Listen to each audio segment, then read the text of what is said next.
Hello there, this is Eric from Finley Truck and RV. I'll be doing a video walkthrough on 4068P, the 2020 Heartland Cyclone. Starting up here at the very front corner, all the way up at the top, you have an exterior patio light. You have some exterior speakers. Those speakers are controlled from a radio inside of the camper. You will select different zones to play the sound on the outside. Down here, there's a port for if you have exterior solar panels. You can lay the panel out on the side, in the grass beside the camper, and plug it into the side of the camper there, and it will actually, connect that power to the battery inside the camper. First compartment door here. This is going to be propane storage. There is tanks on each side of this camper. Also inside of here, there's a little selector valve. On the very top of the valve, there's a lever that you can flip from side to side. Whichever way the valve is pointing is the tank you are feeding off of. But again, there are tanks on each side of this camper. First compartment door here. This is going to be a giant pass-through storage compartment. There is a light inside of here. It does have a little push button on the center of the light itself. There are the steps for the rear patio inside of here also. Inside of here, there are sweeper tools. This does have a central vacuum system. The sweeper tools could plug in inside or outside. Outside here, you'll actually put the sweeper tools over here in this port. And then there's an on-off switch right there on the side. When the tools are plugged into the inside, there's actually a ring that automatically turns the sweeper on from the inside. There is a little hose out here for the other side of this camper. There's an exterior shower that you can plug in, or exterior faucet, I should say. You have a main battery disconnect switch right here. That will disconnect the front coach battery from the actual camper itself. Also inside of here, you have a hot water heater bypass. So when it's time to winterize, you can actually flip that to the bypass position and winterize your lines. Also down here, we installed the touchpad for the on-demand water heater. You could basically leave this on and preset it to whatever temperature you want, and then be able to control it from inside by using the LP water heater switch. The electric water heater switch will not function anymore because this is a strictly propane on-demand water heater. So you'll have two switches inside for the water heater. Only the LP water heater switch will turn this on. You do have some 110 outlets and cable hookups if you want to put an exterior television out here in this compartment, but there's actually another one down the side here. They do have it labeled low point drains here, so there's going to be some drain valves right underneath it here for hot and cold water. Here's your on-demand water heater. Not a whole lot to do from the outside here. There is a master switch that you could turn off and on right here. But for the most part, you're going to leave that on and control it from the actual switch inside of the camper itself. You have an outdoor refrigerator, a little outdoor sink area. Now you do have to actually remove this tub to dump the water out of it. And it does have a removable faucet head that will pop off. So make sure to put that in there before you slide the table back in here, or the shelf here. There is also a 2-burner cooktop here. In order to use this 2-burner cooktop, you got to do two things. First thing is you actually have to pull the propane hose out of the bottom and plug it into the port down here just below the camper. Once that is turned on or plugged in, there's a little valve on the side of the connector there that you have to turn on. Once that's turned on, you'll turn to the light position on your knob. While it's in the light position, you'll have to light it with a candlestick lighter.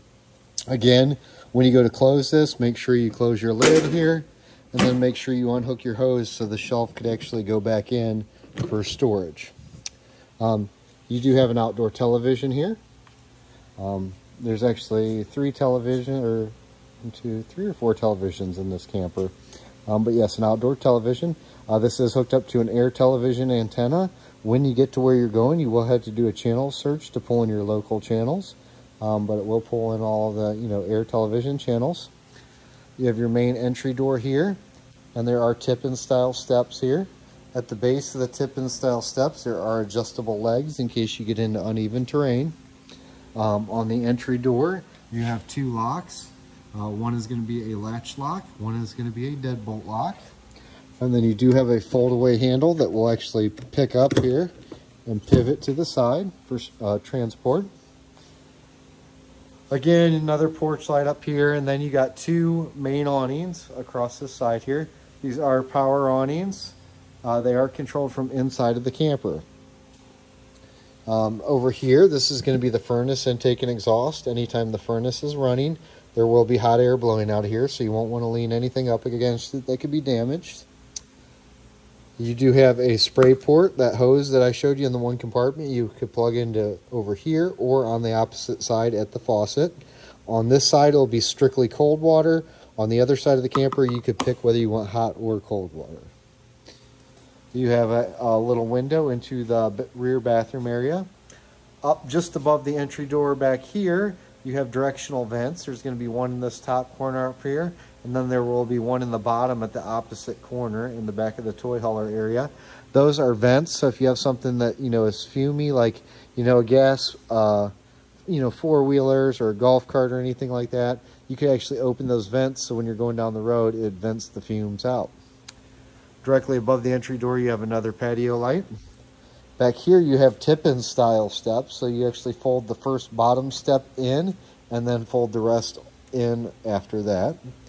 Same kind of entry lock, same kind of tip away handle on the back here. Just at the very bottom down here underneath the camper, there is a spare tire carrier and spare tire underneath of there. Coming around to the back half, you have latches for your rear patio here. These you actually just flip up and you'll pivot the handle up and spin the handle out. You do have to do that on both sides in order to drop the patio down. Once the patio's down, you could spin your gates out and you know, connect the gates so they actually have a nice patio on the outside. Directly above the toy hauler door here, there's a power awning and there is a LED light strip just below that. There is also a wireless backup camera directly above the awning. Again, this is your other latch for the opposite side here. You do have to unlatch both those to lower your door. You have ladder access to the rooftop here. In order to get up there, you actually remove these 2 pins down here, and this ladder will pivot down towards you. This is that other directional vent I was telling you about on the opposite side here. Again, another outdoor exterior light. Down here, you actually have a power cord reel. So your cord will wind in by this switch over here on the side. You do have to feed the cord as you're doing it. So you will have to, you know, kind of feed the cord in and out, back and forth as it winds up. But power cord reel there. Just to the left of that, you have a fuel station here. So you have a hose here that will pump fuel into whatever you want to pump fuel into. Now, in order to operate this, you have to do one of two or a couple things here. First thing is inside there's a timer switch in the main switch compartment that will say fuel pump timer. You have to click that on first. Next, you'll come over here to this little door here. You'll open this up, and then once that timer switch is pushed on the inside, you could hit this button on, and you'll have power to this fuel pump back here. It does have a timer on it, so after I believe it's like 5 minutes, it'll shut off, and you will have to push the timer switch again on the inside. Now, again, once you push that timer switch, you could come out here too, and you could push this switch down here at the bottom to tell you how much fuel is in each of your tanks. The rear tank back here is for the actual fuel pump. The tank towards the front of the camper is for the actual generator. So generator and fuel tank each have their own tanks. Just to the left of those, you have waste tank drains for the back bathroom area. Just inside the door here, you got a valve. And then you're going to have your rear sewer drain back here. There are going to be stabilizer and leveling legs around all the, you know, the bottom of the camper. There's, on this one, 6 jacks in total. Back here, you have a black tank flush system. What that is for is to rinse out the black holding tank in the back toy hauler area. If you ever use this, hook your garden hose to it. Make sure you have your waste drain valves open, and then make sure you have your cap off. Then you can turn the water on and it'll actually rinse the black water tank out. Coming along the side over here, you have your big slide out area and your kitchen area. And then you do have a double slide area, or double slide out in the bedroom area. Now again, you got another door down here that is waste tank drains. There's valves inside of there, and there is another waste tank drain cap over here. That is for the galley area and for the front bathroom area. Also down here, you have this blue line poking down with a valve on it. That is to drain the freshwater tank. So that's any water you want to take with you on a road trip. You'll fill the freshwater tank, and that is how you drain the freshwater tank. Just inside this next compartment door here, this is the opposite side of the other one I showed you on the other side. Inside of here, there's a spot where you can unscrew this and run your garden hose up. As you can see, I have a garden hose just kind of poking through the door right now. There is another black tank flush system for the front system. Over here, this is a water pump switch, and then there are cable and satellite hookups. The water pump, you only have to have on anytime you're pumping out of the freshwater tank. If you have your garden hose hooked up, you have the pressure of the garden hose, so you don't need anything to create pressure. You do have your other outdoor faucet here that I was telling you about that you can plug in that sprayer into and have hot and cold water. You have some 110 outlets over here on the right. You have a light in here with the push button on the actual light itself. More cable and satellite hookups at the very top. Your main garden hose will tie in right here. That's your city inlet. And then there is a selector valve up here that you could pick to determine whatever you want to do. So if you're using city water like I am, you'll have it in the city position. If you are pumping out of the freshwater tank, you will have it in the dry camping position. If you want to fill the freshwater tank, the water you take with you, with this city inlet, you could turn this valve to the tank fill position. And if you want to winterize the lines or sanitize them, you could turn to the bottom position. Anytime you turn this valve, make sure you do have the pressure off on the city inlet before you turn the valve. It will prolong the life of the valve. Inside of here, you're going to have a little touchpad. There are directions right up here on the door, and you could also push this button. It's pretty easy operation. You'll just kind of have to play around with buttons, but if you want to level it, you could click on leveling. I could go in here, and if I want to auto level, I could hit auto level, sit back, let it do its thing. When it's finished moving around, it'll say, I believe, success on the screen over here, and that's it. When it's time to leave, if I want to retract something, I could hit retract and then hit front or rear. Most of the time, if you're already leveled, you're going to have just your rears down that you need up first. You'll want your fronts down so you could hook up to your vehicle. So I could hit retract and rear, and that will pull up all rear jacks. Other than that, then I could raise or lower the front to hook up to my actual vehicle itself. There is another touchpad on the front of the camper also that will control hitching to your camper. Next compartment here, this is going to be the other propane tank I was telling you about. There is the exhaust pipe for the generator. This does have an Onan 50, I think it's a 5500 generator on this one. It has been serviced also. Oil's been changed. Filters have been checked. Up here on the very front, you got one switch here that is going to control lights on the very nose of the camper. So you'll see those little LED lights on the front. That's what that switch controls. The touchpad up here. If you're going to use this to hook up to your camper, or level your camper, in order to turn it on, you have to hit both arrow keys at the same time. Then you'll see the green light illuminate. Once you do that, you can raise or lower, set hitch heights, stuff like that, or just hit auto level and sit back and let it do its thing. Up front here, you have another storage door that takes you into that front storage compartment. And then just below that, you have your generator down here. And yes, it is an Onan 5500. If you ever need to gain access to the generator, you just kind of pull on the top of the cover on both corners, and then you can lift this panel out to gain access to the fluids in here. Over here you have your engine oil dipstick. Up here you have your air filter. There is an external start-stop switch, and there are circuit breakers inside of there. But other than that, like I say, this has been serviced and is ready to go.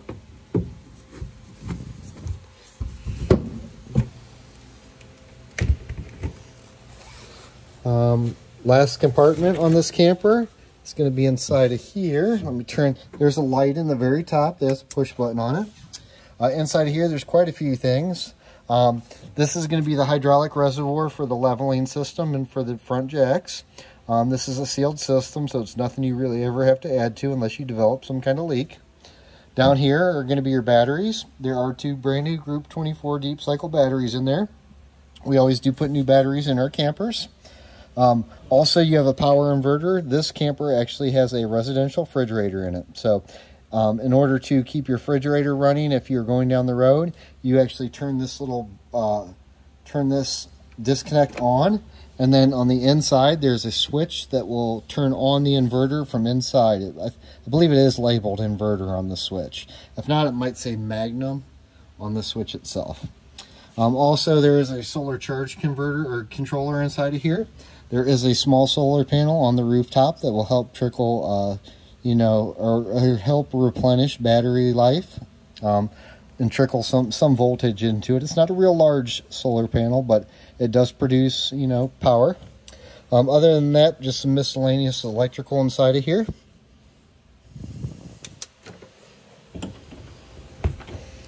You do have a little exterior light up here on the bottom. It's got a switch on it.